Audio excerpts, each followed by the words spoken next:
I think, first of all, Mr. Scanlon, the question everybody's asking, what did you hope to achieve by this strike? It wasn't a question of what we hope to achieve, it's what we hope to avoid. There's no victory in this, it was just a question of avoiding defeat. We didn't go to the court, we were penalised by the court, and we had to carry out the policy of our union to resist such penalties and to refuse to attend the courts, and this we have done. You wanted to avoid something by achieving something, though, surely, Mr. Scanlon? Well, if by achieving something it means that we carry on as we previously did, then we have achieved it. Yes, the thing that baffles a lot of people is, of course, that the Industrial Relations Act and the court that was its child were about to disappear very soon anyway, and yet you took this action. Yes, but it isn't a more pertinent question. If it's going to disappear, why the punitive action against us in its dying stages? Well, that is a question, but can we answer the one I asked you first of all? Since the Act and the court were going to disappear, and you knew that the moment a Labour government was elected it would disappear very quickly, why did you have to go to the lengths of possibly disrupting the country? Well, the first presumption isn't correct, if I may say so. One doesn't know that it's going to disappear. In fact, any quirk in parliamentary terms could result in a defeat of a minority government. It had been said often by Harold Wilson and co. that their first act would be to repeal the Oh, Act, yes, but that hasn't been yet concurred by the opposition, and the Act is still on the statute book, and for all we know, some other crank, and I say that, I hope, without offence to anybody, can go to the courts, and the courts, whilst the Act is still on the statute book, will have to act in accordance with that law. You wanted a one-line repeal bill, as not only you, but I was in the north last night and heard fellow members of your union saying we wanted a one-line repeal bill, but all the lawyers, both government, trade union and co, say that had there been a one-line repeal act, which would have destroyed the Industrial Relations Act, it would also have destroyed a great deal of the trade union legislation beforehand, which had given trade unions protection until the time of the birth of the IR Act. I think this is true. I think that this is a quid pro quo one has to accept. Was it something you'd taken into account? Indeed we had. We recognised that a repeal bill could leave trade unions vulnerable because of the lack of protection of the 1906 Act. But that to us was infinitely preferable to a continuation of the confrontation, the abrasiveness, the destroying of industrial relations brought about by this Act. But is it not possible to say that your union particularly brought it upon itself by a determination to act as though the court and the Act didn't exist? Yes, we did act in that way, and I don't think we've any need to apologise, not in any abrasive way or pompous way. Let's recall that it was our union that also fought for the policy of instructing unions that they must deregister under penalty of expulsion from the TUC. Yes, I remember that very clearly. And at that stage, the TUC was almost disintegrating. Many, many powerful unions were on the point of registering under the Act. And so sometimes you have to be in the wilderness. Sometimes you have to fight against the majority. You're not always right. And many, many times you're in the wrong. But I don't think that this should prevent any union from pursuing the course that it thinks is correct. It seems to me, though, that you're talking as though your union was very solidly behind you. Are you quite sure your members were behind you on this rather sophisticated point, you know? No, we're not sure, except that we believe that we have an inherent loyalty of our members. But nobody wants to go on strike. And certainly no one wants to go on strike when there's no immediate or foreseeable benefit for them.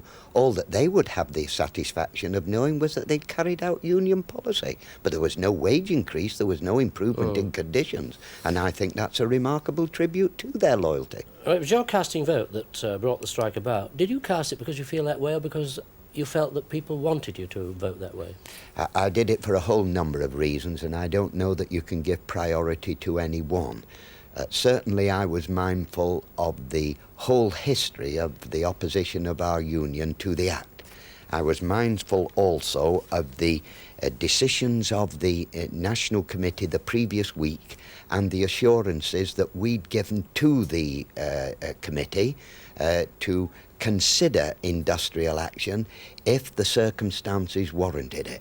I was mindful also of what the position would have been had there been a full executive, but by no means least, and I can only give you this in the personal sense, the repudiation of the offer to pay into the court the damages and to allow the sequestration to lapse, which yesterday had been refused, really tipped the scales as far as I was concerned when it came to a casting vote. Right, but it is a matter of principle. Obviously, you have been fighting on a matter of principle over the last year or more. But the principle seems to have gone away because the money's been offered now. This I find rather odd. How do you explain that, Mr. Scanlon? Well, I don't accept that the principle's gone away. We have still maintained the principle of our union, which is to not recognise the court, to not appear in the court, and to resist any penalties that the court inflicts upon us. That's not bombastic. That's not even necessarily the views of the executive.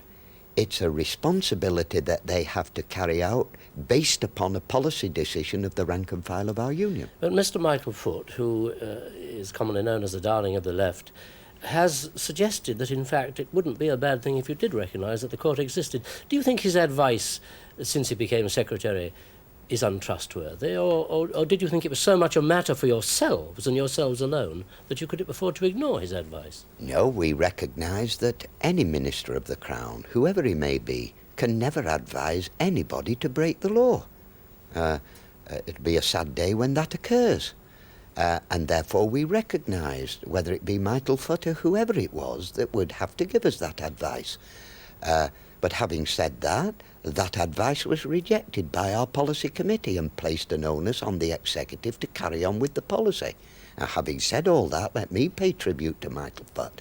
I think his tolerance, his forbearance, his assistance during these last 2 very difficult days, very difficult indeed, have been immeasurable.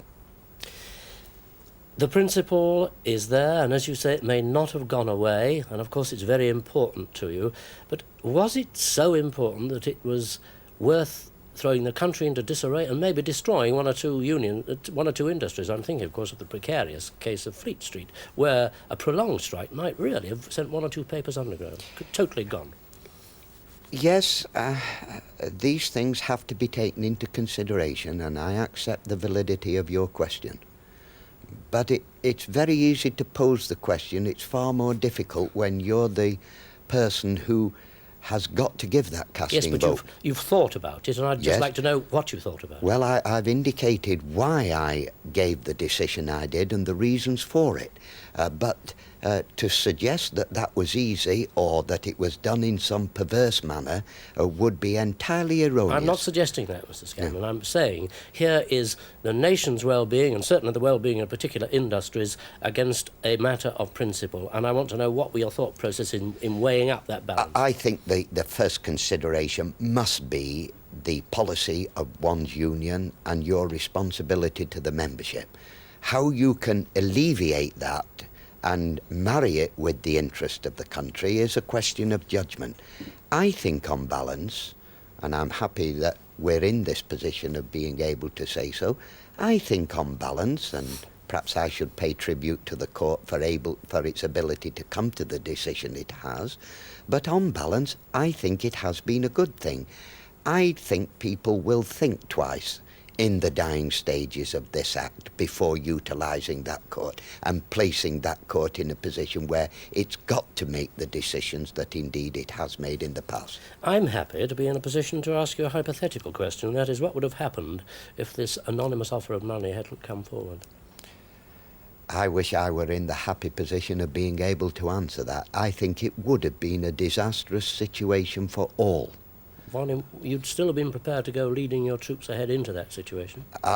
We've already said that we kept that situation under review on a day-to-day basis, and our executive were able to meet today to consider the situation arising out of the court's decision. That would have been true whether it had been today, tomorrow or next week, and that was a responsibility we bore to our members and would have carried out. Anonymity obviously means that nobody knows, except perhaps the solicitor, the gentleman or the organisation concerned, who put the money forward. It is possible for people to make informed guesses. Have you the faintest idea who might have done this? Not the faintest idea, and if I may take it a little further, I think it's a desirable thing that we don't know.